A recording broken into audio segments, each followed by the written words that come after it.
Hola Ceci, Hola Dani, hola Ceci, ¿cómo estás? ¿bien y Hola vos? Luisa. Bien, un poco accidentada la tarde, pero bien. Actualizaciones. Veo. Bien. Hola Luisa, ¿estás por ahí?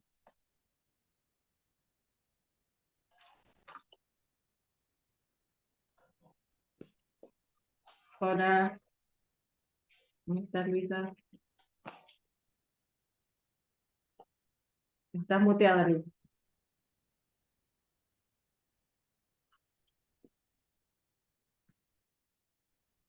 ¿Cómo estáis? Ahí está. ¿Cómo les va? ¿Cómo están? Muy bien. ¿Cómo están pasando? Sí, Acá es feriado, Luisa. Tenemos un feriado extra largo. sí, una fiesta. El feriado son los días de no laborables. Aquí también. Día de la Hispanidad. Claro, exacto. Ayer. Claro. Nosotros ayer ha sido feriado, hoy también y el lunes también. Claro, cuando nació, ¿no es el 12 de octubre cuando nació Colón? ¿No es por eso? Exacto. Exacto. Claro. Acá es el día de la... Dani, vos que sos profe. No, yo Ah, soy profe de lengua, no de historia. Y a mí no me meto. eh, Siempre tenemos internet y Google. Claro, ¿para qué está Google ahora, por favor? es el día de la diversidad cultural, acá. Claro, acá le llamamos así, de la diversidad cultural. Ujú. Hola, Julia. De todas maneras, aquí dentro de España, España es muy grande y muy diversa, ¿sabéis? Como otros muchos países. Y el Día de la Hispanidad, en la parte que me toca a mí, se vive así. Mm. ¿Por qué? No entendí bien. Luis. Estoy en Cataluña, Ah, Cataluña, ¿conocéis? claro, claro. Entonces, Bueno, claro, totalmente, me imagino. La hispanidad relativa, ¿no? ¿Cómo estás, Julia? Hola. es fiesta. Hola, ¿cómo están? Bien, acá estamos. Me alegro. Un poquito tarde, pero empezando. Bueno, Natalia está de viaje, eh, así que no sé si se va a poder comunicar, porque creo que estaba en la ruta, no sé si va a tener señal. Bueno, no sé si va a entrar alguien más, unos poquitas, pero les hago una pregunta. Bueno, vos Luis, estuviste el viernes pasado, o sea, el encuentro pasado. Vos, Ceci, por casualidad, ¿pudiste leer el texto que le... No, no ¿No? lo he podido leer. Ay, No. o tampoco vieron el video, ¿no? Estamos así. Vos sabés que yo vengo viendo los videos, pero el del viernes pasado no he podido ver. Bueno, ¿y vos, No. Julia? Ay, yo tampoco lo vi, no. De hecho, es la primera vez que puedo estar ¿Sabes ahí qué en la me reunión. parecía? Te iba a preguntar si era la primera vez, pero como yo soy un poco despistada, Sí, puede sí, que es la por ahí primera que vez. te has conectado y no me he dado cuenta. Sí. Yo he trabajado algunas sesiones con Nati y bueno, sí, siempre he querido participar acá del grupo, pero como tengo dos niñas, verán que eso me complica. Pero bueno, digo, quiero vivir, o sea, quiero que sea participar escuchando Claro. la experiencia. Lo bueno Sí, de este pero no, grupo no, es que... ¿Cómo? ¿qué? No, ¿que me ibas a preguntar algo? No, iba a hacer un comentario, digo que lo bueno de este grupo es que tienen la posibilidad de estar en vivo, digamos, o Claro, o verlo, sí, lo que pasa es que sí, a veces si uno asincrónico. no está en vivo, hay veces que no se da el tiempo de escuchar la grabación y se van acumulando. Sí, sí, sí, sí, pero bueno, está buenísimo eso yo, que ahora de saber eso, de que están todos los videos colgados y que o sea, que puedes participar Claro, aunque no estés acá presente. lo Sí, que tiene, bueno, pero obviamente lo bueno de estar acá conectados es que podemos conversar. Eso no, claro, sí, conocerlas, o sea, aparte como que encima yo a veces conocerlas. leo. y como que digo, ay, resuena con todo lo que dicen. Ah, Sí, sí, eso es lo lindo. eso es muy lindo. A mí me está pasando Sí, con dos chicas que han empezado en estos encuentros, que nos empezamos a comunicar por mensajes privados de WhatsApp, a mandarnos audios, a conocernos. Y bueno, y estamos en las mismas búsquedas. Así que es re lindo eso que se empieza a sí, generar. a mí me pasa, creo que Luján se llama, que a veces escribe y yo, ay, Luján, somos la misma. Sí, Hagámonos sí, amigas. sí. No, pero sí es como eso es lo lindo, que a veces uno se pierde en el otro, o sea, participas de la actividad, pero se pierde la riqueza esa de quizás compartir lo que a uno también le pasa. Claro, exacto, Sí, sin duda, sin duda. pero bueno, es válido también y es posible. Eso Así que sí, bueno. eso sí. Bueno, les cuento, o sea, nos pongamos un poco a tono antes de empezar con la lectura. eh, que estamos leyendo, o sea, recién llevamos un encuentro de este ciclo, ¿no? Le llamamos ciclo cada vez que abordamos un autor distinto o un autor. Bueno, hasta ahora son, no, no, hay cada. Sí.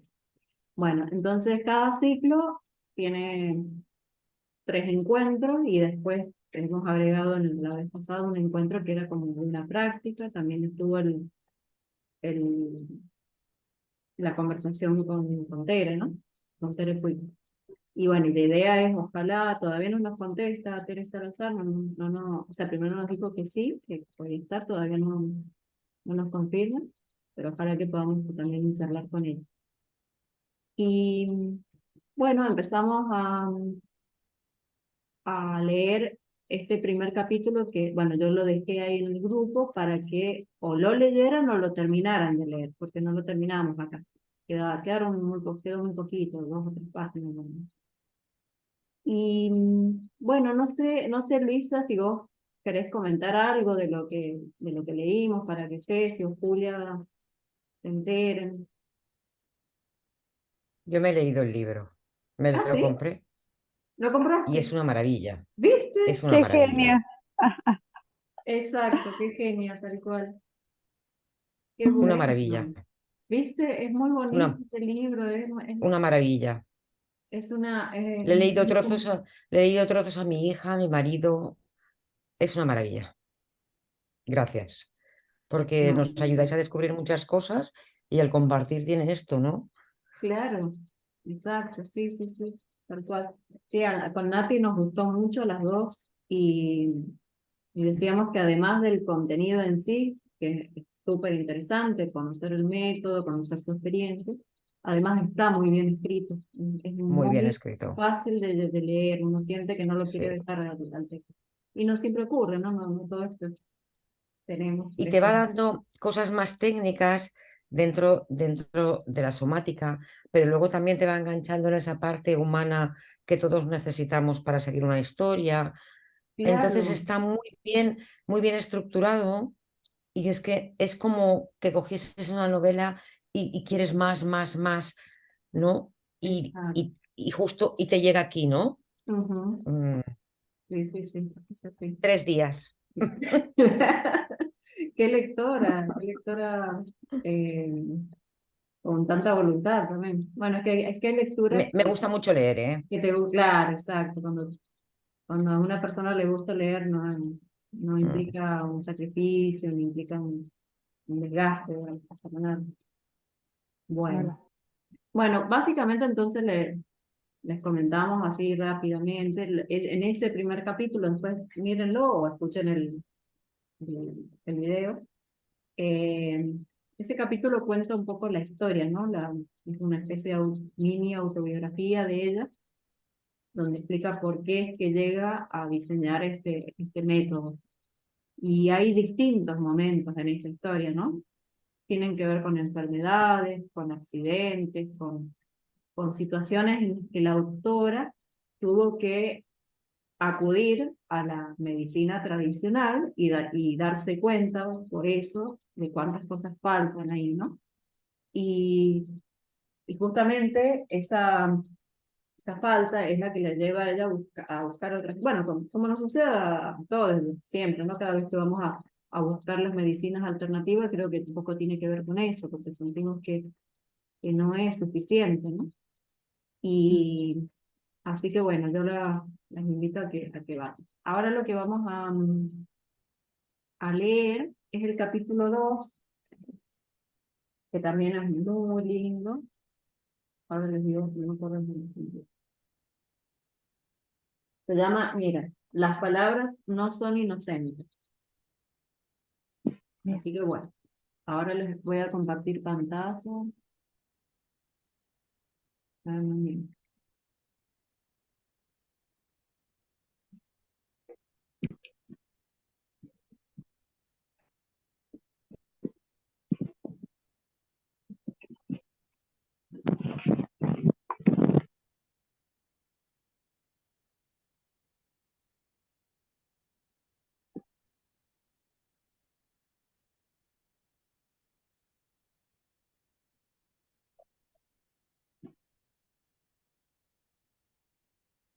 Bien. Ujú.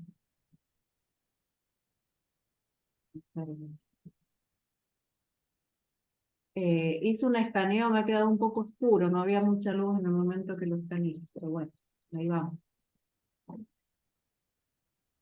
Bueno, voy a empezar a leer yo y si pueden, me ayudan ustedes, ¿sí?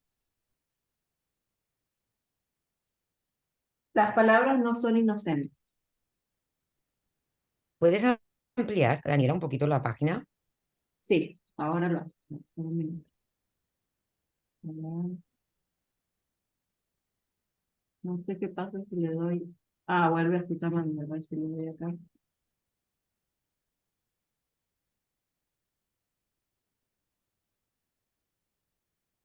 No, no me lo amplía y entonces lo que voy a hacer es hacer esto. Ahí va mejor. Sí.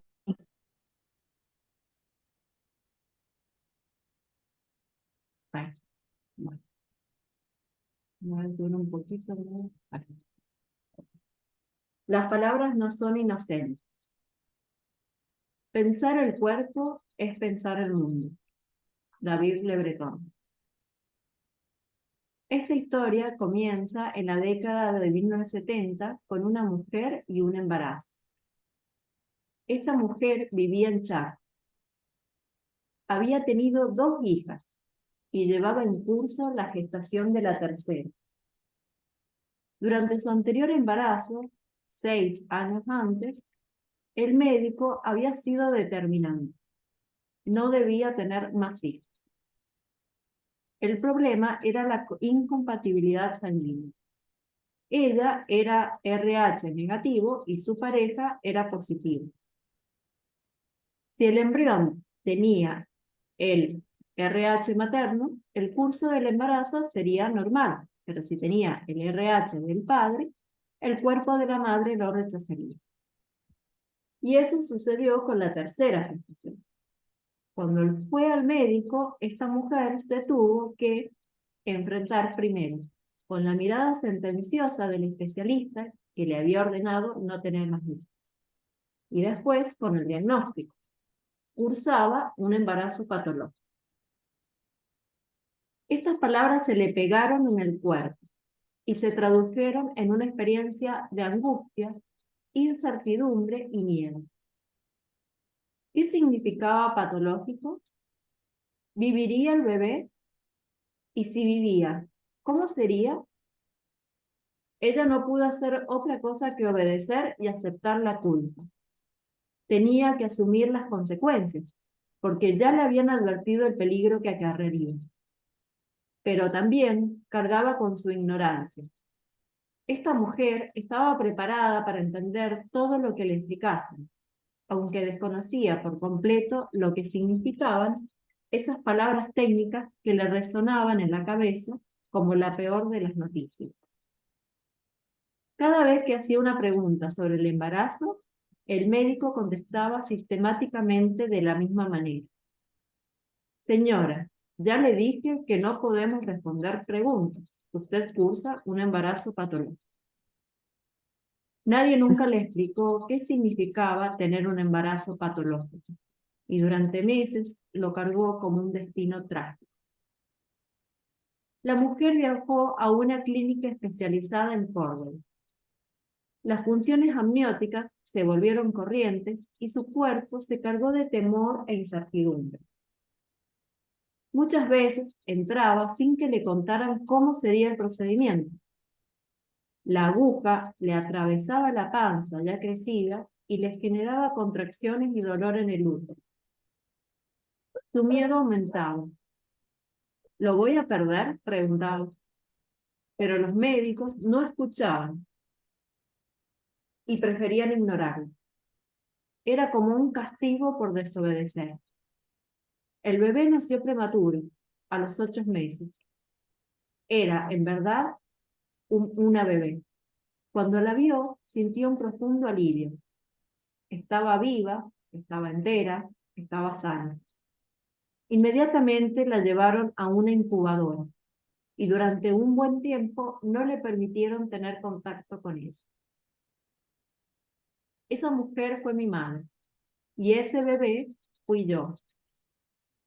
Cuando mi madre preguntaba por el embarazo, siempre recibía una evasiva como respuesta, que no preguntara, que ellos sabían lo que hacían, que su caso era, como ya se lo habían dicho tantas veces, un embarazo patológico. El solo hecho de atravesar la incertidumbre se volvía un peso difícil de soportar. Si el bebé salía vivo o no, se enteraría al final. Así se lo decían una y otra vez.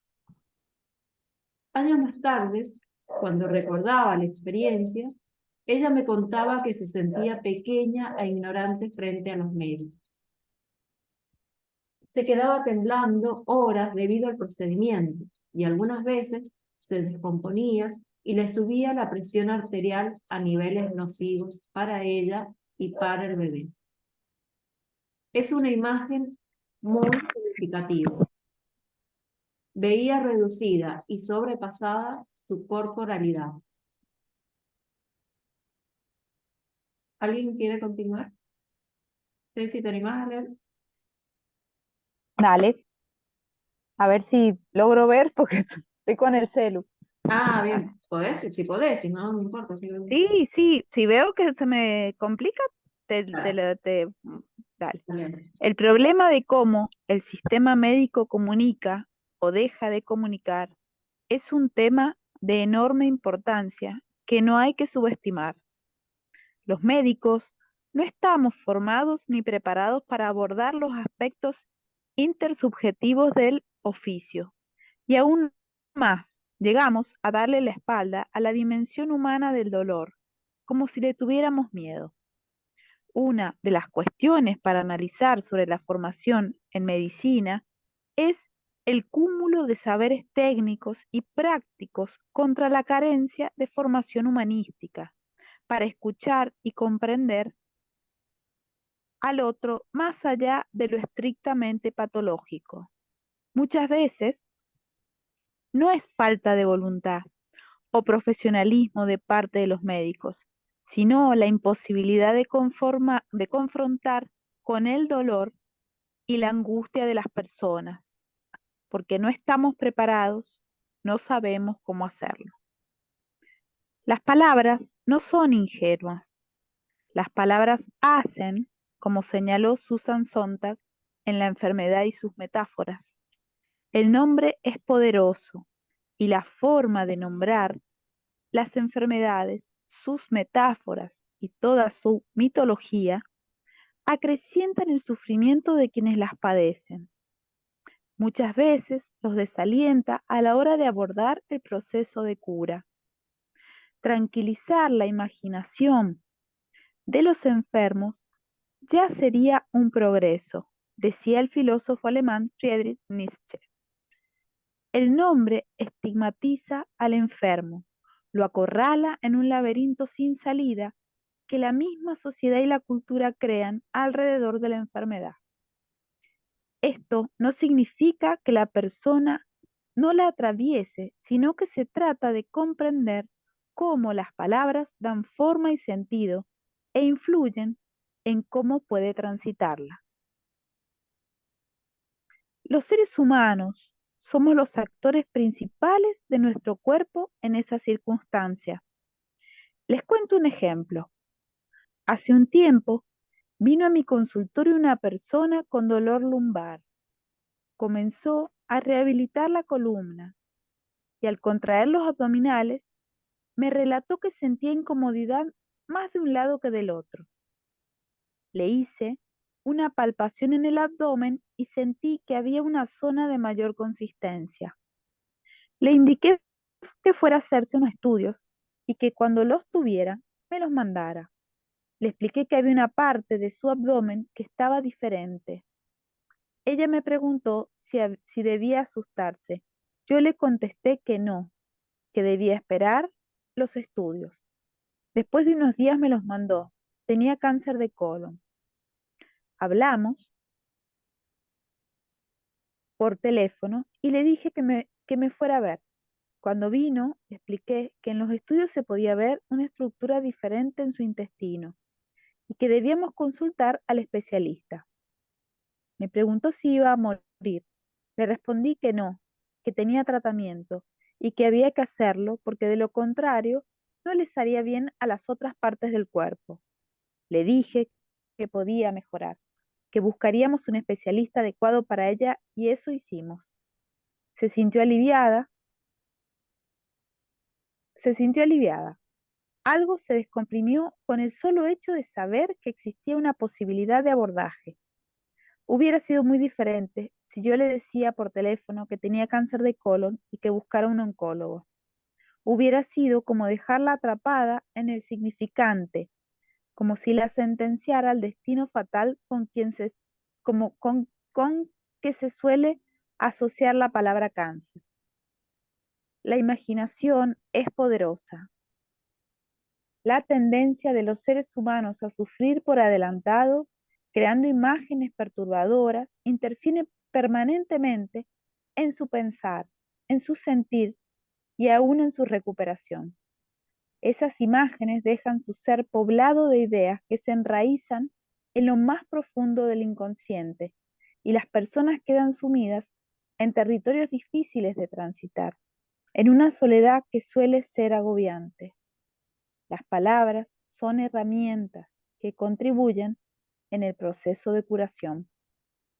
Eso lo demostró, por ejemplo, el antropólogo estructural Claude Lévi-Strauss en su trabajo La eficacia simbólica de 1949.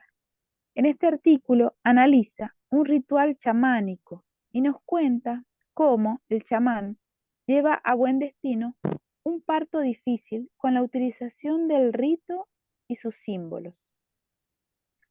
A través de un canto le otorga un mito a la parturienta, un mito que tiene una estructura Homologada.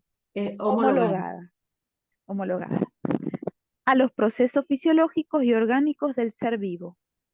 Los símbolos tienen una propiedad inductora, decía Lévi-Strauss. De ahí su eficacia en el proceso de sanación. La poeta y lingüista Yvonne Bourdieu nos cuenta que las palabras, las buenas palabras, pueden tener un efecto placebo sobre el enfermo. David Le Breton explica que existe una porosidad en el cuerpo, es decir, una posibilidad de absorber lo que nos dicen. Las palabras de un profesional de la salud tienen una gran eficacia simbólica. Le Breton agrega, la medicina está pagando por su desconocimiento de datos antropológicos elementales. Olvida que el hombre es un ser de relaciones y de símbolos y que el enfermo no es solo un cuerpo al que hay que arreglar. Bien. Gracias, Ceci. Nada. Vamos a leer, lo vamos a dividir a la lectura como hicimos la vez pasada, porque hay veces que justamente por leer tanto se nos quedan cosas del comienzo.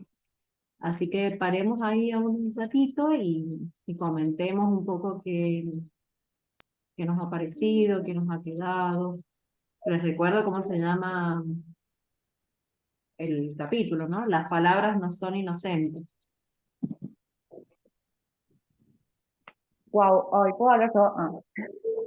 Sí, por favor. Es muy, nada, Hola, no creo en las Clarita. casualidades. ¿Me escuchás o no? Sí, sí, perdón. Estaba saludando a Clarita que ha entrado. Perdón, yo te interrumpí. Ah, bien, bien. No, digo que no creo en las casualidades, creo que nada, todos estamos acá sincronizados porque el alma lo necesita. Bueno, yo recibí, ¿cuándo fue? Ayer, les había pasado que hacemos unos estudios médicos y bueno, ayer teniendo una glucosa con mi clínica, con la doctora clínica me dice, bueno, tenés dos nódulos de la tiroides, uno calcificado, uno que está vascularizado, grado 4, pero bueno, y ya lo vas a tener que consultar con el endocrinólogo, o sea, como si fuera que me está diciendo, ¿no?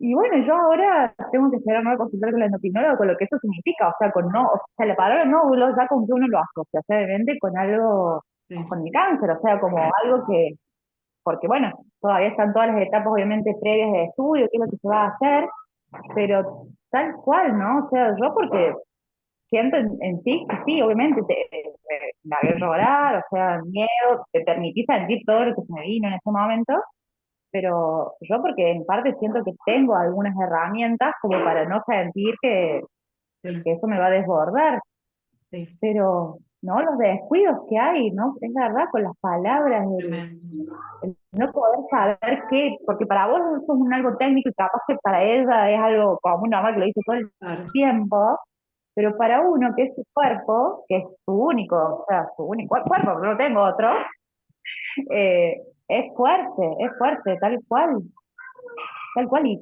cómo podemos, cómo a veces nos deshumanizamos, ¿no? Ante esto, de lo que, ante la práctica, como lo dice ahí, ¿no? Ante la práctica, y cómo, yo también justo grabé un reel porque tengo una hija que tiene condición espectral autista y forma parte de una red que se llama Ser Vidas Cuidando. Somos mujeres que criamos a hijos con discapacidad y bueno, nombrando también de pequeña historia eso, como a veces con palabras, para evitar conectar con el dolor, ¿no? Del otro, como que en vez de escuchar de más allá de presencia, escucha activa, a veces no hay necesidad de que digamos nada, pero a veces con palabras. También, ¿no? Ese Julia, dejamos de escucharte. ¿Estás? Julia. Julia. De pronto se dejamos de cortó escuchar. justo. Sí, se cortó, se ¿Me cortó. fui yo o se fueron todas? Estamos. Ah, ok. Estamos. No nos Y fuimos. bueno, eso me interpeló muchísimo, la verdad que qué hermoso que alguien, yo siempre digo, qué hermoso que alguien pueda poner en palabras lo que uno muchas veces siente y cuando lo lee decís, listo, no estoy sola. Claro. Me quedé pensando en lo primero que dijiste. Ella, para la persona, para el médico, es un caso más, o sea, de cuántos que tienen el día, ¿no? ¿Cuántos casos tendrá? Y para para la persona que recibe el diagnóstico no es así, es lo más importante que te está pasando en la vida, ¿no? Mm, Entonces, sí. de eso también se trata. Bueno, Julia, gracias por compartirlo, sin duda una gran sincronía, mira, ahora estamos conociendo. Sí, y también lo de ella y su mamá, mi mamá también me tuvo a los 40 y también, viste, embarazo a los 40, yo ahora tengo Claro, 36, embarazo a los 40, embarazo patológico, ¿no? claro. Mm. Qué fuerte llamarle así, ¿no? Embarazo patológico. No, Eh, no. hay otra forma, creo que le dicen también embarazos de riesgo, creo, ¿no? Cuando son las De personas. Sí, riesgo. embarazo de riesgo o embarazo algo relacionado con la vejez también le dicen, o sea que Embarazo geronte. Ay, por Mamás favor. es, ansiosas. o sea, No, etiqueta ahí, Muy Yo tuve a los fuerte, ¿no? 43, a mi último hijo a los 43 lo tuve. Y claro. al último a los 39 y a la otra la tuve a los 29. Ay, pero qué feo eso de embarazo patológico, nunca lo había escuchado. No, yo tampoco. Yo siempre los conocía como de riesgo, pero patológico es como, no, no, no. Sí, no, es terrible. Horrible. Me acabo. Mm. Me resuena mucho también esto de, bueno, con respecto a la mujer, porque me interpela mucho, como también la medicina o lo que sea, ¿no? Esto de, estás embarazada, como que, viste, como que si alguien lo tuviera que avalar, viste, para embarazarnos, o sea, es como eso tampoco muy fuerte. Claro, sí, sí, sí, totalmente. Bueno, fíjense cómo ella parte en el texto de ella misma y acá lo cuenta en tercera persona. A mí me llamó la atención ese recurso, porque en el primer capítulo está contando todo en primera persona y nos metemos de lleno en su historia, ¿no? Y acá comienza de esa manera. Yo como ya lo había leído, ya sabía, pero la primera vez que lo leí, pensé que ella estaba hablando de alguien más, de una persona, de alguna paciente. Mm. Y, y bueno, ¿no? Como hay veces que yo creo que también de alguna, creo que al estar en tercera persona no nos incluye, ¿no? O sea, es cosas que pasan todo el tiempo, no es algo que le pasó a ella solamente. Es más fácil identificarse, me parece, ¿no? Claro, exacto, sí, porque al no estar leído en primera persona no es que nos está contando su historia, sino que puede ser la de cualquier persona y por eso no solo, digo, no solo por el contenido en sí, por la historia en sí, sino que eso también lo usó la hacer. Y bueno, y después ella dice, bueno, esto me ocurre a mí, pero nos da ese espacio, yo creo, ¿no? De alguna manera. Sí. ¿Algún otro Bueno, fragmento que os haya llamado la atención? a mí les quería comentar que yo también me siento identificada con las dos partes, con la parte que habla del embarazo patológico, digamos. Pues yo nací con, mi mamá tenía el puesto el DIU, que en ese momento se llamaba espiral. Ah, esperanza. Y yo, y yo siempre me joden en mi familia que soy Cecilia Espiral, porque se quedó embarazada con eso. Y bueno, fue un embarazo bastante riesgoso, eh, principalmente desde el principio, porque el médico le ofreció sacar el DIU, pero que iba a tener un aborto espontáneo si se lo sacaba. Bueno, y mi mamá decidió, junto con mi papá, que no, que iba a continuar hasta finalizar. Y bueno, y salió en la placenta, todo perfecto, pero sí, también digamos, todo es su relato de lo que le dijo el médico y cómo ella pasó todo el embarazo me interpeló bastante por Claro, esa situación. totalmente. Y con respecto al tema de los médicos y digamos, su falta de apego al paciente, su falta de cercanía, eh, es así, es muy así. Bueno, vos sabés, Dani, que yo he estado así con un problema de salud en estos últimos años y he pasado por muchos médicos. Y hay como una pequeña corriente de médicos más jóvenes que están un poco más cercanos, en especial, por ejemplo, hay oncólogos que son un poquito más cercanos con los pacientes y se van humanizando un poco más, pero la mayoría no. Ni se presentan, ponele, vos vas a un ecógrafo, no te tiene que hacer una ecografía transvaginal, muchas veces no se presenta, no te dice, hola, me llamo tanto, no sabes cómo se llama, no sabes quién es, y te mete una cosa ahí, ¿viste? O sea, es una cosa muchísimo, ¿no? Claro, Sí. Em, entonces es difícil. Así que eso también me interpeló, digamos, esa parte del texto. claro, exacto. Sí, sí, sí, sí. Eh, Qué importante lo que dice cuando tenemos, o sea, la importancia, por ejemplo, de llevar a la persona al consultorio, ¿no? Y charlar, eso también lo dice. Y bueno, y cita a dos autoras que las conocemos, ¿no? Las conocemos, la gente acá en la carrera de letras en San Juan se da Yvonne Bordelot. Ha fallecido, ¿no? Yvonne Bordelot, ¿o no? Ay, no sé. Parece que sí.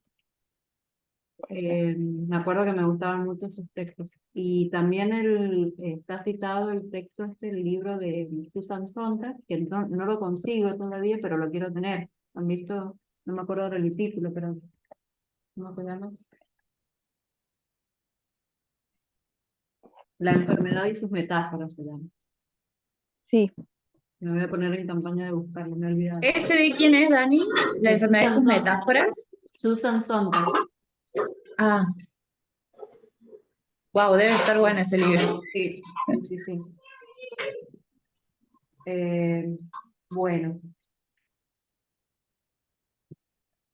les recuerdo, les cuento que Tere Salazar estudió filosofía, así que también por eso sus otras lecturas, su bagaje, ¿no?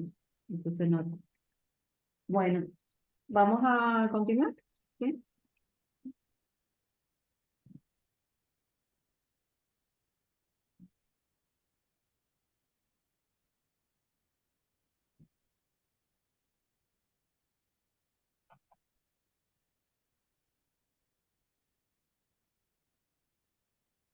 Bien. Bueno, sigo yo y después se suma alguien más. La medicina, la iglesia y el ejército se configuran como dispositivos de control social que imponen normas y reglas. Su lenguaje es extremadamente punitivo.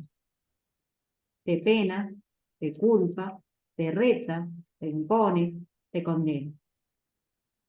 Es interesante analizar las palabras que usamos los médicos. Así lo expresó el doctor Francisco Maggio, diplomado en salud pública. Y luego retoma Bordelois cuando señala que usamos términos como pabellones, jefe de división, cabo, guardia, mayor, arsenal terapéutico, ganglio centinela. Al hablar con los pacientes les decimos que les vamos a dar una dosis de ataque. El discurso de la medicina actúa como el de una autoridad, pero no siempre fue así. La medicina, al igual que todas las disciplinas de la humanidad, tiene una historia, un pasado, y tal como la concebimos hoy, es el producto de transformaciones y conflictos de los paradigmas que se produjeron, no sin tensiones, en la mirada sobre el cuerpo, la enfermedad y la persona. Michel Foucault analiza en El nacimiento de la clínica, una arqueología de la mirada médica, de 1963, cómo el saber médico se constituye como la ciencia del hombre en su carácter ya no metodológico, sino ontológico. La medicina se establece como el saber sobre los individuos. Entendemos qué somos, quiénes somos y cómo somos a partir de este discurso que se instala como verdad. Si en el siglo XVIII imperaba una medicina clasificatoria de las enfermedades, en la que la mirada del médico observaba signos y escuchaba los síntomas, en el siglo XIX, en el momento en que se comienzan a diseccionar los cuerpos, aparece una medicina basada en la anatomía. La enfermedad ahora tiene un lugar y ese lugar es el cuerpo. El saber de la medicina ya no deduce del cuerpo vivo, sino del cuerpo muerto. Esta nueva medicina se despoja de los síntomas y se queda solo con los signos porque el muerto no habla, no puede relatar sus dolores. Se pasa de una medicina en la que se escuchaba al paciente a una medicina a la que le importa solo el organismo y sus signos. Y es el momento también donde aparece la división entre lo patológico y lo normal. Estas dos corrientes mantuvieron conflictos constantes. Si una se formaba en la universidad, la medicina clasificatoria, y tenía una fuerte impronta academicista en la que podía prescindir del cuerpo, la otra se instruía en las morgues de los hospitales.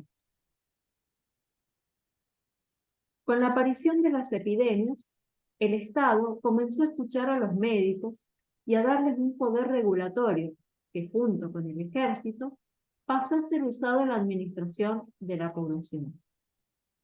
La medicina se introducía así en los modos de vida, en la alimentación, en la sexualidad. se convertía en una forma de gobernar. Con la crisis de las fiebres, explica Foucault, apareció un tercer paradigma, el cuerpo huésped, el cuerpo que aloja a un agente externo. La medicina así se configura como una institución que se reviste de un carácter autoritario propio de los poderes que regulan la sociedad. El poder religioso, militar y médico comparten una misma fórmula.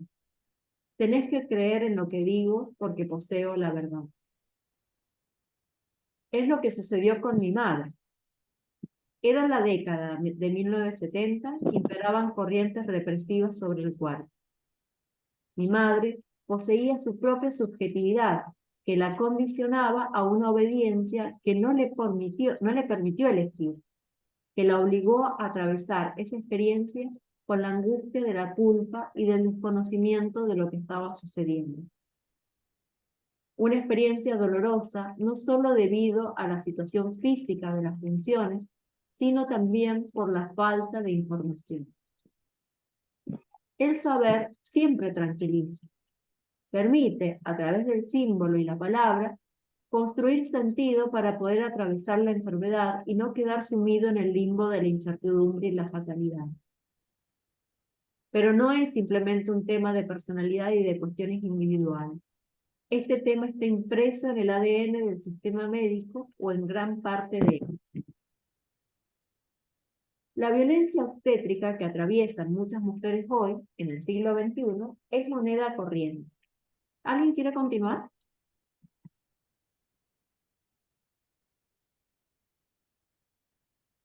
Bueno, Dale, Clarita. el denominador común, angustia, culpa, desconocimiento y la desesperación. Detrás de la sentencia, bajo tu responsabilidad, que muchas veces pronuncia el médico, la mujer solo puede entregarse a su dominio, quedando totalmente vulnerada y desprotegida, como si estuviera bajo amenaza. Bajo tu responsabilidad significa que si la mujer decide no hacer lo que el médico ordena, el riesgo corre por cuenta de ella, sumiéndola en una condena desbordante por haber elegido. Les voy a contar el caso de una madre primeriza que se había preparado durante meses para llevar a cabo un parto natural. La mujer rompió bolsa en una clase de gimnasia para embarazadas. Estaba haciendo la relajación cuando sintió que comenzaba a caer líquido entre sus muslos. Sabía que ese momento llegaría y comenzaba el proceso tan esperado. Respiró como sabía que tenía que hacerlo, tranquila y sin miedo. Estaba emocionada y sabía que el parto era inminente. Su pareja la fue a buscar y ella con calma le dijo que había roto bolsa y que tenían que prepararse. Se fueron a su casa. Había decidido hacer el trabajo de parto en la tranquilidad del hogar e ir al hospital cuando fuera necesario. Así lo hicieron. Llegaron al hospital a las 5 de la mañana con contracciones fuertes. Entró a la sala de partos con dolor. En ese momento comenzó a sentir que necesitaba moverse, cambiar de posición. La partera le dijo que no se moviera. Ella insistió, se movió un poco, lo que pudo. Percibía que era su cuerpo el que le estaba pidiendo moverse. La partera le repitió que era riesgoso para el bebé, que se quedara acostada y quieta, que llamaría al doctor. Ella, con miedo, se entregó al equipo médico y a su método. Eran las 8 de la mañana y el parto no avanzaba. Le dijeron que el bebé estaba cansado. Pusieron una vía sin mayores explicaciones. Debía ir a cesárea. Luego llegó el anestesista y le colocó la peridural sin mediar palabras y sin explicación alguna. Cuando ella preguntó por qué, él le dijo que era para que no le doliese. La mujer le preguntó si era necesario y el médico sonrió con un gesto del que sabe lo que hace. Esta acción antinatura altera el proceso fisiológico del parto. Expulsa a la madre y al niño por nacer fuera del protagonismo único que deberían tener para elaborar y oficiar el acto potente e íntimo que es el alumbramiento. El respeto por el momento sagrado de la madre y el niño debe estar fuera de cualquier urgencia de los que pertenecemos al equipo médico. Los tiempos del cuerpo no deben ser alterados. El cuerpo sabe cómo hacerlo, es autónomo y asegura así la perpetuidad de la especie. Su sabiduría no debería ser jamás alterada por urgencias espurias de un sistema que muchas veces necesita terminar el procedimiento como un trámite. Volviendo al caso que les venía contando, todo sucedió muy rápido. El bebé nació a las 9 de la mañana y lo llevaron a realizar los procedimientos de rutina. Luego dejaron a la mujer en el quirófano sola, temblando, con mucho frío y con la pregunta recurrente de cómo estaría su bebé, dónde y si realmente había salido todo bien. Sentía que no tenía control sobre su cuerpo. Recomponerse después de pasar tanto miedo es difícil. La necesidad de ver al niño suele ser desesperante. Finalmente, con mucha angustia, se encontró con su hijo para estrecharlo contra su cuerpo y corroborar por ella misma que todo estaba en orden y él a salvo. El momento de incertidumbre había llegado a su fin, pero quedó con la sensación de haber sobrevivido a una catástrofe más que a una ceremonia de la vida.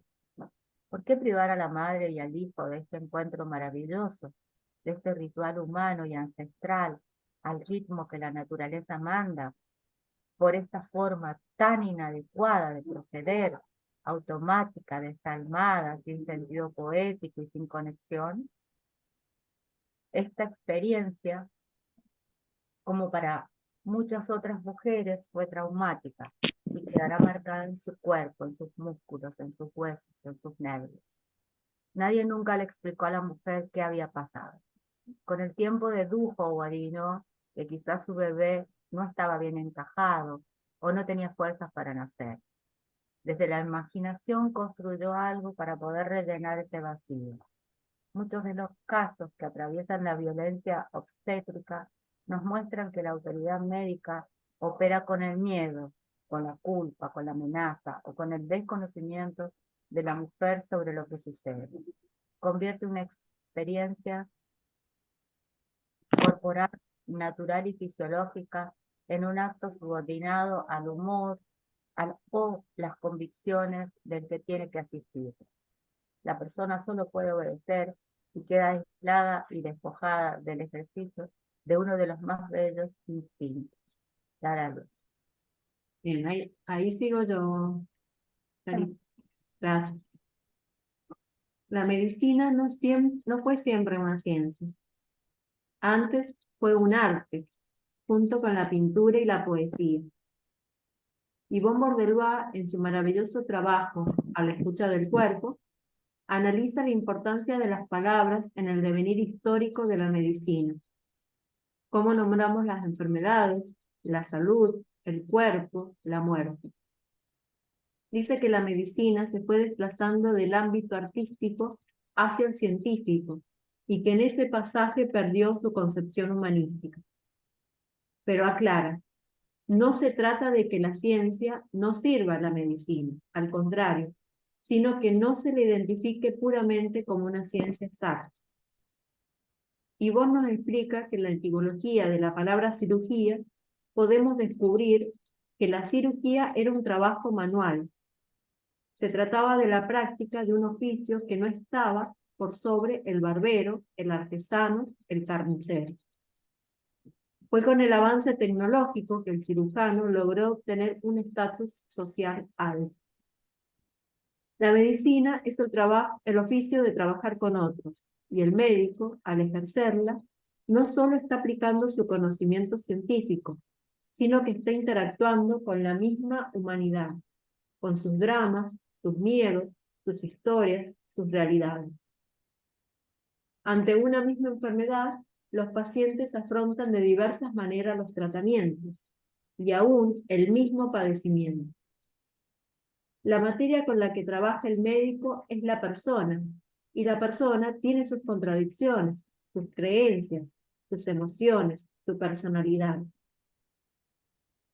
Yvonne cuenta en su libro el caso de Daniel Lichtenstein, un médico que tenía una paciente que yacía en el hospital rodeada de talismanes y santos a los que rezaba para sanar. Él preguntó por qué no se iba a internar a su templo. La mujer le respondió lo siguiente: no se enoje, pero lo que pasa, doctorcito, es que estamos enfermos de más cosas de las que ustedes pueden curarnos y confiarnos en la medicina menos de lo que ustedes pueden tolerar. Perdón, y confiamos en la medicina menos de lo que ustedes pueden tolerar. El problema de concebir la medicina puramente como una ciencia exacta reside en que quienes la ejercen, aunque se formen científicamente, dejan a un lado el aspecto humano de la profesión. Olvidan la importancia que tiene la interacción humana en el proceso de sanación. Los médicos, en general, no sabemos comunicar. Tuve que rehabilitar a una joven a la que un hierro le había atravesado el útero en un accidente automovilístico. Pasó por cirugía y se lo sacaron. Salvaron su vida, pero nadie quería decírselo. A los médicos no nos gusta dar noticias de este tipo porque no sabemos cómo hacerlo. Muchas veces creemos que el salvar una vida es suficiente, algo que por supuesto es muy importante, pero también debemos aprender a sentarnos y comunicar la verdad de tal forma que pueda ser comprendida, o al menos escuchada. En esa ocasión fuimos con otra médica a darle la noticia. Pusimos nuestro cuerpo frente a ella, nos abrimos a la posibilidad de contestar todas las preguntas que surgieran y a explicarle por qué debió ser así y no de otra manera. A partir de entonces la acompañamos todos los días. Generamos un espacio de diálogo y de largos silencios, los necesarios para elaborar la pérdida de una parte de su cuerpo que también la constituía. A sus 22 años, el dolor físico se transportaba un sufrimiento que debía ser elaborado no solamente en el aspecto somático, corporal y orgánico, sino también en la construcción de su devenir como individuo. Los médicos tenemos miedo a ver el dolor del otro. No soportamos muchas veces ver la reacción del duelo, el dolor de la pérdida. Nos cuesta sostener lo que puede venir con las noticias no felices, pero las personas no piden un milagro, solo piden una mirada que entienda el padecimiento. Piden contención, otro cuerpo y otra alma frente a ellos. La verdad muchas veces deja en el alma una herida sin sutura. La comunicación, las palabras, son fundamentales a la hora de pensar en la rehabilitación de los pacientes. Yvonne Bordelois insiste en que es importante recuperar ese lugar poético de la medicina, poner las palabras al servicio de la curación, porque son la herramienta más poderosa que tiene el médico. Y aún más, nos explica que la medicina, concebida primero como arte y luego como ciencia, hoy día se está degradando al pasar a ser un servicio administrativo, más sujeto a las normas burocráticas que a la mirada intuitiva del artista médico o a la pasión investigadora del científico. La medicina es el oficio de ayudar al paciente. Si se pierde de vista esto, no contribuimos a la sanación y en muchos casos creamos un abismo insalvable entre el conocimiento y la persona. Lejos de ayudarla, terminamos perjudicándola. Recuerdo que una vez, cuando practicaba medicina rural en un pueblo de pescadores en Corrientes, vino a verme una jovencita con su tercer embarazo no deseado. Me contó, apenada y confundida, que otra vez había quedado embarazada. Tenía 18 años. Cuando miré su historia, observé que le habían recetado pastillas anticonceptivas. Le pregunté si ella solía venir a buscarlas. Ella me contestó que sí. Y le volví a preguntar qué había pasado, si ella tenía las pastillas y las usaba. Me respondió que ella se las ponía, pero que no le funcionaban. Yo la interrumpí y le pedí que me explicara cómo las usaba, y ella me contó que cuando iba a estar con su pareja se ponía la pastilla en la vagina. Nunca nadie le había explicado que las pastillas anticonceptivas se administraban por vía oral. Ella no sabía leer. Situaciones como esta, que suceden muy a menudo, nos muestran a la perfección la incomunicación que atraviesa la relación médico-paciente. La medicina no es solamente una ciencia, es el modo en que podemos comprender que, si se perpetúa un vínculo asimétrico, fracasará nuestra indicación médica. Nadie está obligado a saber sobre ciencia, pero nosotros los médicos tenemos la responsabilidad y el deber ético y moral de buscar el modo, la forma y las palabras para ser comprendidos. De esta manera les entregamos a las personas el poder del entendimiento para el cuidado de su cuerpo, y a nosotros nos queda el regalo del oficio bien realizado. Aunque aún hoy impera una hegemonía técnico-científica en el saber médico, el devenir de la ciencia del hombre tuvo sus destellos que abrieron una puerta para quienes, en la actualidad, trabajamos con la corporalidad. Existieron profesionales que, como luminarias, pensaron y abrieron nuevos caminos. Voces que comenzaron a problematizar el paradigma verticalista de la salud y sus consecuencias, el tratamiento abusivo y represivo hacia las personas. Fueron movimientos que, amparados por los derechos humanos, buscaron fomentar la dignidad de los pacientes y que nacieron en los albores de la Segunda Guerra y la posguerra. La guerra había puesto en jaque a la misma humanidad. Había llevado al paroxismo la crueldad del cientificismo, dejando una herida abierta en nuestra historia. Estos movimientos, que florecieron en la década del 70, resistieron el modelo que imperaba en la medicina y en la salud mental e hicieron grandes descubrimientos en lo que respecta a la persona y sus posibilidades de curación. La antipsiquiatría fue uno de ellos. Fue un movimiento que hacia adentro tenía muchas posiciones divergentes. Se sublevó contra el abuso y la crueldad médica que imperaba en el mundo de la salud mental. Denunció las condiciones miserables de las instituciones psiquiátricas y buscó humanizar a los pacientes reponiendo su condición de sujetos sociales y sus historias humanas particulares. Ya lo había señalado Deleuze al decir que el psicoanálisis se había vuelto conservador frente a su propio descubrimiento al restringir el deseo a una esfera de expresión socialmente aceptable. Y la psiquiatría había hecho lo suyo con una excesiva medicalización y los tratamientos deshumanizantes sobre los pacientes con trastornos mentales. Las corrientes del cuerpo también abrieron camino. En una época en la que la hegemonía de la salud física fraccionaba a la persona bajo el dualismo mente-cuerpo como entidades separadas, afloraron estos movimientos que comenzaron a pensarla como una unidad indivisible. Corrientes corporales de la mano de mujeres poderosas como Ida Roth, Gerda Alexander, Pina Bausch y muchas otras cambiaron el escenario para siempre.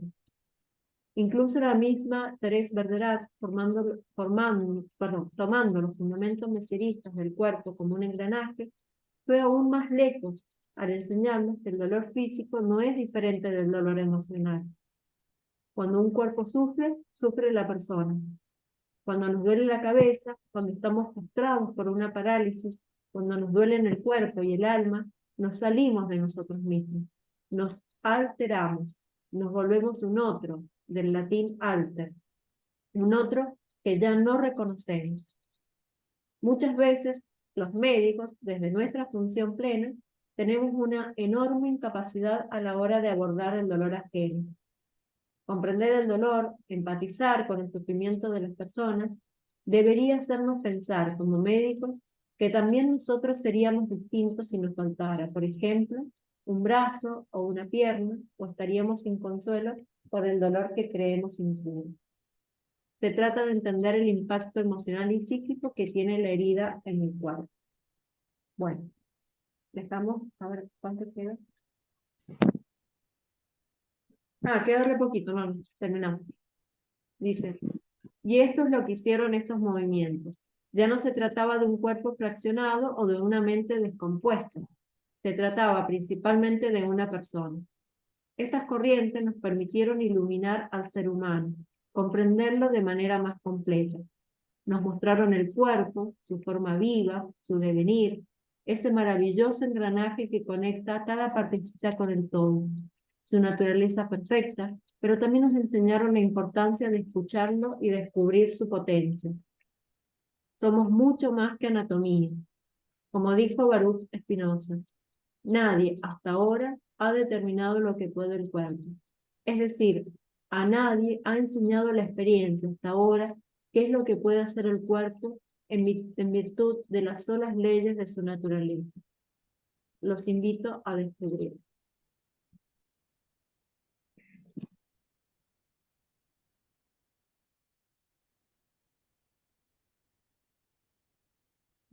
Bueno, fue bien extenso esta segunda parte. Digo, hubo varios temas, ¿no? A mí no tenía para anotar, pero uno que me quedó desde el principio fue el de la experiencia de los partos, ¿no? Era un tema bastante controversial, ¿no? No lo puedo hablar mucho, no tengo hijos, pero me llegan noticias de la cantidad de violencia que hay, violencia extrema. Os comento, a mí me ha removido bastante esta parte. Tuve un embarazo ectópico, no sé si sabéis lo que es, ¿Algo? con 24 o 25 años. Se forma dentro de una trompa, entonces se me cangrenó claro, no cede, entonces empezó a haber una cangrena, ¿no? Estar en una mesa de ecografías vaginales con 9 o 10 médicos intentando adivinar qué tienes, esto hace 30 años, pues la verdad es que es bastante incómodo. Me llevaron a un quirófano sin saber qué tenía. A mi marido sí lo informaban desde quirófano, pero a mí no. Lo único que recuerdo cuando fue una operación de 6 o 7 horas, lo único que recuerdo cuando desperté es que me había llevado un pañuelo que le dijo el médico a mi marido, no le hemos podido abrir la mano para sacárselo. Yo volví con aquel pañuelo aquí cogida. Y recuerdo que cuando yo lo único que recuerdo es cuando desperté en la habitación, es decir, al médico, ¿y yo tendré hijos algún día? Yo no sabía lo que me hacían. Y aquel pañuelo cogido aquí. De historias hay miles. Y seguro que todas las mujeres, y en este caso las mamás que han tenido la experiencia, pues hay miles. Todas Sí, tenemos nuestras claro, historias, ¿no? sí. Pero Hay es que no veces que, acabaríamos, haríamos libros. sí, hay veces que no es necesario llegar a un parto o un embarazo, ¿no? Deberíamos tener una consulta ginecológica, digo, todos los años, cada 2 años, como mínimo, y, y en esas ocasiones también hay violencia, sí. Pero tampoco se atiende a la mujer a estos niveles emocionales, a las mamás no se las Sí, atiende a estos niveles emocionales, ¿no? sí. Ni de dolor. No, a mí me pasó, bueno, yo tuve un aborto retenido y el ecógrafo que me estaba que lo veía a mi bebé, o sea, como que no atinaba a decir nada, o sea, y lo que le salía de decir fue, bueno, pero ya tenés otros hijos, como si eso era mi primer embarazo, ¿no? También joven, como si eso, bueno, fuera darme menos dolor, ¿no? O sea, como que voy a decir, no, no hay necesidad, o sea, como que, pero pasa, bueno, y esto de desempoderarnos, ¿no? Como cuerpo, como persona, porque el hecho de que le informen a tu marido, ¿no? Y no a vos, que vos sos la que está atravesando todo ese proceso, es como es como que, como dice, lo decía en su momento ella contado de su mamá, la mujer totalmente infantilizada como niña, ¿no? Como Claro, no pudiendo, o sea, no, soy una mujer, o sea, soy una adulta, o sea, no soy una niña que le tiene que contar a mi papá o a mi mamá porque yo todavía no tengo la capacidad cognitiva de entender lo que me está pasando. Es como fuerte, ¿no? O sea, y yo entiendo que le puede pasar, ¿no? También a un varón, pero sobre todo las mujeres venimos en este camino como con mucho peso en esas historias, ¿no? De infantilización. sí. Y sobre todo el tema del parto, si nosotros somos los protagonistas. Lo que pasa es que el médico hegemónico, o sea, todo fue preparado para que nosotras perdamos el centro en nosotros y nuestro bebé y pase a ellos. Entonces, bueno, es muy, muy, muy fuerte y hermoso cómo ella lo transmite y lo cuenta, pero como dice Lisa, lo atravesó ella, lo atravesamos creo que Todas, todas, y como vos todas, decís, todas, todas, no hay Sí, ninguna que sabe, o sea, la que cree que se todas, la sabe todas, porque yo todas, también me leí todo el librito, todas. todo, y va, y pasa, se pasa. Porque la violencia es tal, que está tan instaurada, que por más que vos estés informada, empoderada en esto, Sí, vos no te podés defender en ese momento estás vulnerable en totalmente. un estado de elevado de conciencia que no estás acá, entonces no hay forma de que vos puedas defender esos derechos, o sea, ¿no? El derecho al cuerpo, ¿no? Sí, Entonces, bueno, por eso es tan importante ahora el tema de las dulas, que también se sí. instauró, que también sea como una comadre. Hemos perdido también nosotros esto de la comadre, la tribu, que venga ese mujerío ¿no? A cuidar a la mamá, a cuidar el entorno. Eso eran las abuelas de antes, era eso que se fue perdiendo. Creo que era como ese rito también, no, o sea, como que voy concadenando todo con todo, ¿no? Eso, qué hermoso ese rito, que haya un rito de paso, porque la verdad que los ritos que han perdido son tan ricos y también nos enraizan, porque eh, muy bonito, la verdad que sí. todo Y, y lo que además cero confianza en el conocimiento de la mujer, o sea, lo que trae, ¿no? Lo que de manera claro, instintiva e intuitiva puede saber, ¿no? Todo el En los saber, procesos de la naturaleza. claro, sí, sí, sí, totalmente, como si todo Sí. se pudiera controlar, todo. no, y yo, perdón, me quiero ser la acaparadora pero bueno, me trae como un montón de cosas, me quiero acaparar a las compañeras, pero ¿cómo queda mi cuerpo? Yo hace poco me atendí con ay, ahora no me va a salir, la parte, o sea, alternativa, no alopática de los kinesiólogos, ay, no va a salir ahora, no, Osteópata. un osteópata. Bueno, charlando, bla, bla, él me va preguntando todo muy tranquilo, él, bueno, hablamos del parto, o sea, de mi nacimiento, pero mi nacimiento también fue muy traumático, también me interpeló mucho eso, porque, bueno, trae aparentemente líquido amniótico, o sea, no querían atender a mi mamá, la retrasaron el parto. Bueno, la cosa es que él tocándome me dice que el músculo del diafragma pegado, o sea, por el mismo trauma del parto, o sea, al vos haber querido respirar y no haber podido por retraso del parto, o sea, ese músculo estaba todo, o sea, es como, nos queda en el cuerpo. Los traumas, bueno, ni hablar que estamos en esto de todo queda ahí, o sea, entonces como la responsabilidad, ¿no? Que eso conlleva, porque realmente toda esas tensiones, el bebé lo siente y capaz que somos adultos y ni nos enteramos de que ese dolor que tenemos en realidad viene de que quedé impregnado de alguna situación. Es Sí, como, bueno, sí, sí, sí, no podemos dejar de seguir ignorándolo. totalmente. Pienso que también hemos sufrido y sufrimos mucho machismo las mujeres en las consultas médicas y muchas cosas Sí, que se ha hecho con nosotras no se harían si fuésemos hombres, en caso de que fuese al revés. ¿Me explico? no, Entonces, Sí, todos esos no, daños, yo en el caso de uno de mis hijas tuve una laguna anestésica y no pudo ser un parto vaginal y me hicieron una cesárea con una laguna anestésica. Evidentemente yo tuve que rechazar a mi hija por el dolor, pero a mí ¿quién me reconstruyó esa sensación? ¿Quién me claro, explicó cómo yo me iba a claro. sentir cuando yo rechacé a mi bebé? Sí, Y me tuve que dar cuenta 4 meses luego que yo tenía una depresión por no haber aceptado a mi bebé por una entrevista en la televisión.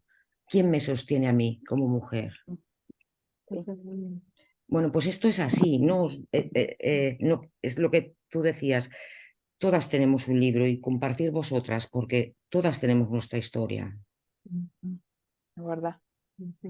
es verdad. tal cual, pero igual creo que es sumamente sanador, va, por lo menos para mí, eso de despejarnos, ¿no? Y de compartirnos y de decir, como que cada uno va abrazando un poquito más el dolor de la otra, ¿no? Es como, Sí, sí, sí, sí.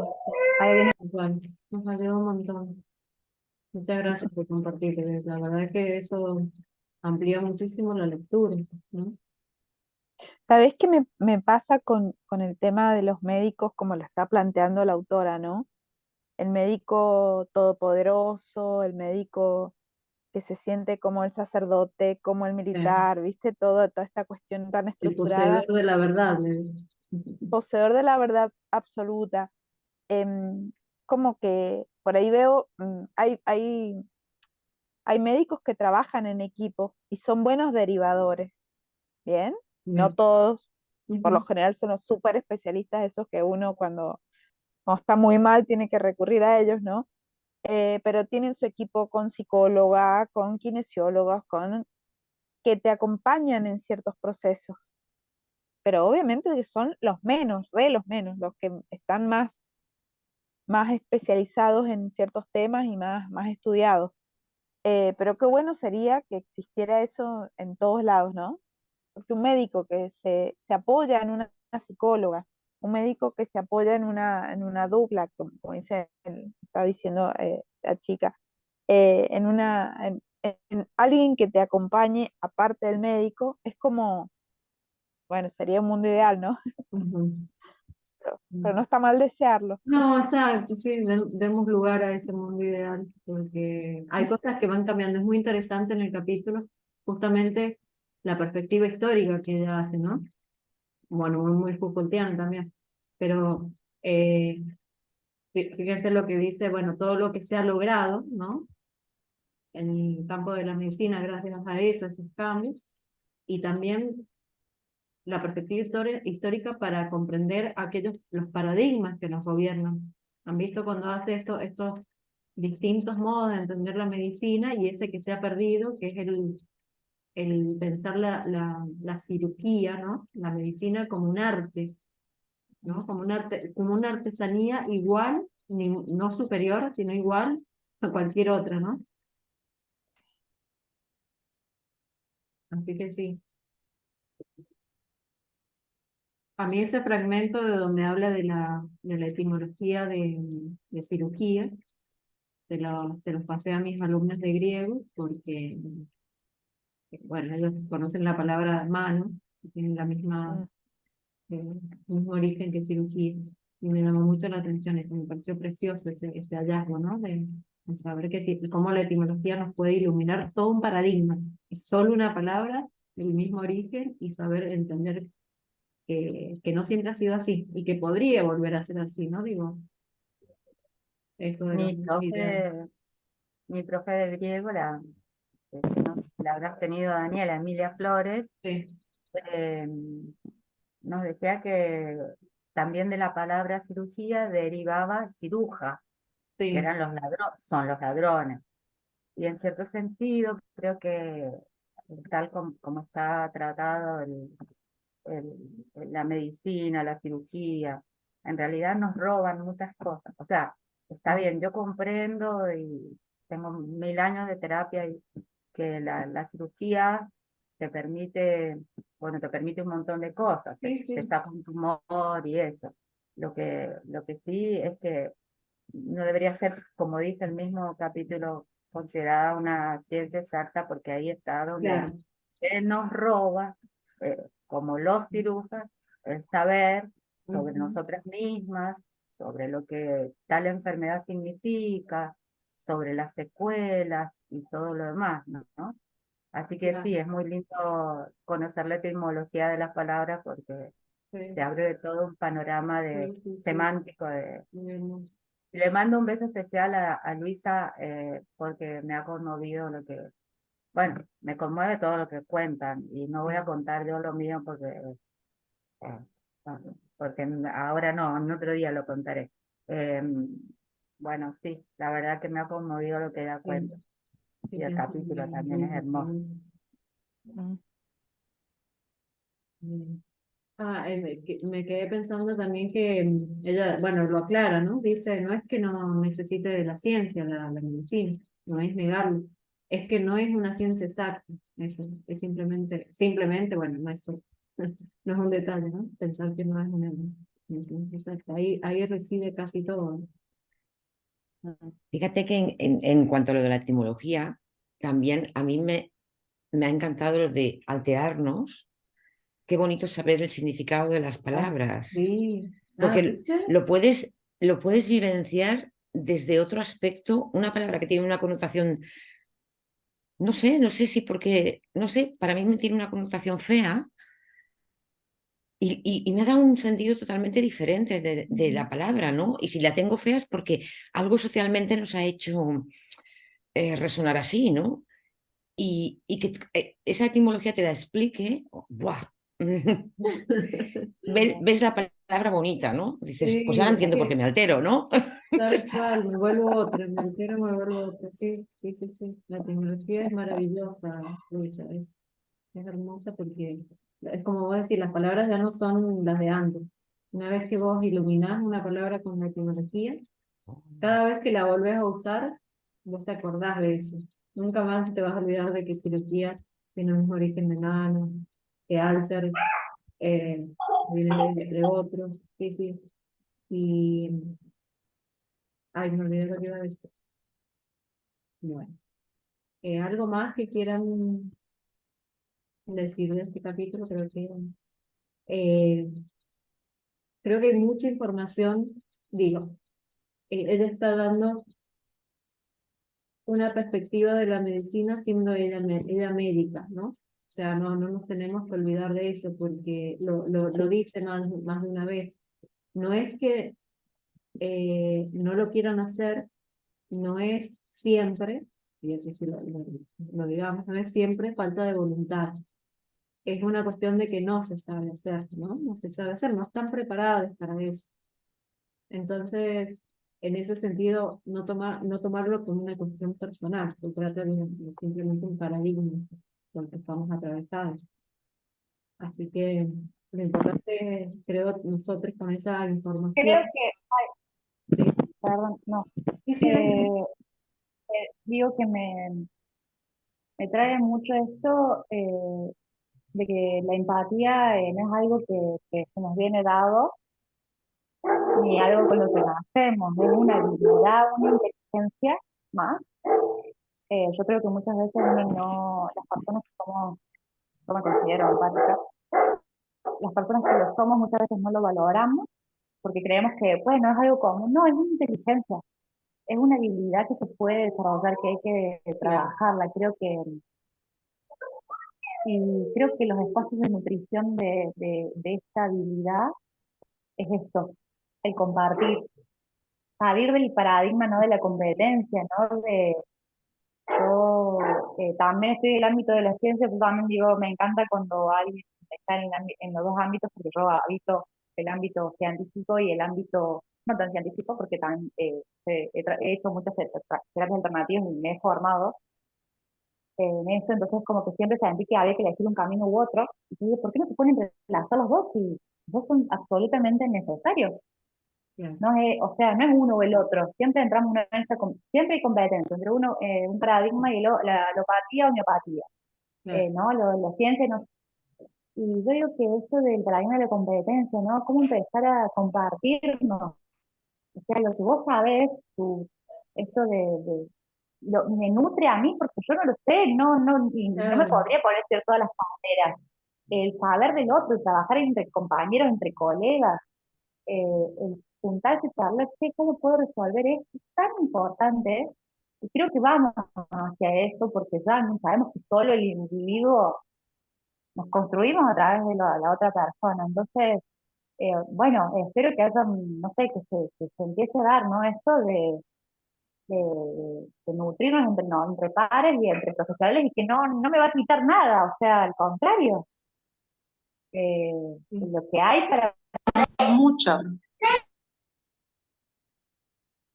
Julia, ¿estás ahí?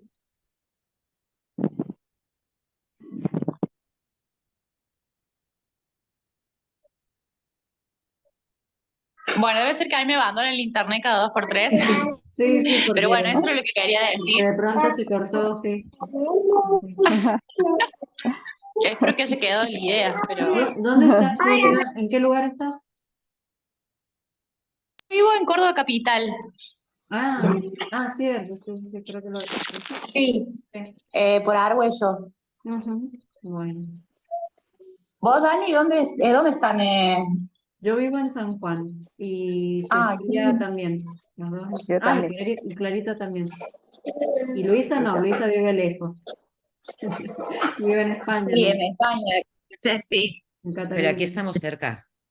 No estamos cerca acá, Aquí no, estamos cerquita. no Es hay verdad. Qué distancia acá. hermoso, sí. ¿De Eso qué es parte verdad. de España, Luisa? Barcelona. Ay, no te puedo creer. Sueño Están- con conocer ese lugar. Es muy Ese, bello ese- Barcelona. Vente, Ah, vente. sí. Imagínate con el país como lo tenemos ardiendo y la economía.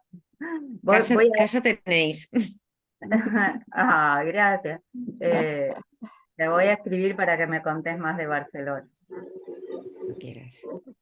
Yo estuve 3 días en Barcelona. Este Ay, año. qué lindo, Dani. No, no, yo no Ujú. la conozco. Estuve en el 2017, sí, 2017. Antes de nuestro desastre económico, cuando todavía la inflación no era lo que es ahora. Así que bueno, menos mal que siempre lo voy a decir, menos mal que me fui antes. Bien. ¿Y qué fuiste a hacer, Dani? ¿Fuiste a pasear? No, fui a exponer en un congreso en Santander, al norte de España, y una preciosura ese congreso, no me olvido más lo hicieron como, era un castillo. O sea, Luisa, por ahí Precioso. Es precioso. En Argentina no Santander es tenemos, precioso. Es sí, muy sí, sí. precioso. No, pero ese lugar, después voy a subir al grupo una foto del lugar donde Sube, sube, estuve sube. y yo quedé fascinada, aparte todo era bellísimo, estaba el mar ahí, el Cantábrico sería, ¿no? Así que no, fue muy hermoso. Y fui a Madrid y a Barcelona en ese viaje. Qué lindo. Tengo muchas ganas de Porque volver. creo que de Barcelona era una escritora, no sé si la conocerás, Luisa, Mercé Rodoreda, o vos, Dani, No, no, no, em, no, no, no. que La hablaba de plaça del Diamant. la La plaza plaça del del Diamant. Diamante. Sí, Que és sí, en sí. català. Ah, És claro, en catalán, catalana. pero bueno, yo lo leí en español y Es es una más, belleza. lo regalé y lo he leído 45 veces. Y ese Es bello. personaje, Es muy Natalia bello. Colometa, bueno, ahí tenemos otro ejemplo de cómo el no saber de este personaje protagónico, cuando decía, y porque se le había muerto la madre, se les había muerto la madre, decía, andábamos con los gatos, con las colas paradas de aquí para allá, Buenísimo. sin saber nada, no, no, y ella no podía decirle que no a nadie, no, no, es una novela maravillosa, por eso, y cuando habla y dice además que si el señor Gaudí a ella no le gusta, el marido le dice, pues te tendrá que gustar porque tú no entiendes nada, y Nada. le pega en la pierna que le hace levantar, parece que justo le pega donde nos hacen las pruebas como para los reflejos. Ah, No, en la no, rodilla. en la rodilla, sí, sí, sí. Y eso te tendrá que gustar porque tú no entiendes. O sea, las mujeres no entendemos ni nada. No, no, es precioso. Tiene, no sé si habéis leído algo más de Mercè Rodoreda, pero tiene algún Sí. libro. ¿Sí habéis leído algo más? Yo no, Pues, porque lo que tengo está en catalán y no lo entiendo. mm. Por eso. Pero la amo con locura. ¿Y no está en castellano lo otro publicado? No sé, tendría que buscar otras. Después te mando un trabajo que hice sobre ella. Eh, sí, ya puedes hacer. Y si Envíame. tenés alguna otra obra, no, podemos leer algunos pedacitos, Dani, si querés, yo Es lo precioso. selecciono. Sí, Eh, sería precioso. Es precioso. Esto podría derivar en un círculo de lectura literaria.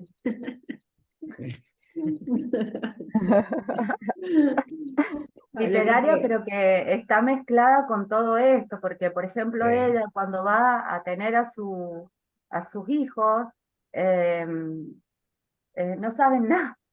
No, no, llega ese momento, porque bueno, primero que la madre se había muerto, segundo que eh, no tiene nadie quien la ayude, ni quien le explique, ni solamente trabaja y nadie le habla, y llega al parto en una situación de ignorancia total. Así que se vincula a la literatura siempre, bueno, siempre con todo esto, ¿no? Hay diferentes, no sé si por Argentina os ha llegado alguna obra de teatro, porque está adaptada al teatro con muy buena, pues, si hay alguien que le gusta el teatro, que No. Ay, sí, a mí también. Oh, todo les gustaba hacer a la... Sí, hay que elegir. Lo peor es que hay que elegir, bueno, uno no puede Es- hacer todo. no alcanza las horas del Ay, día. totalmente. Tan linda la vida con su diversidad. Sí. Bueno, mis queridas chicas, muy feliz de que nos hayamos encontrado otra vez.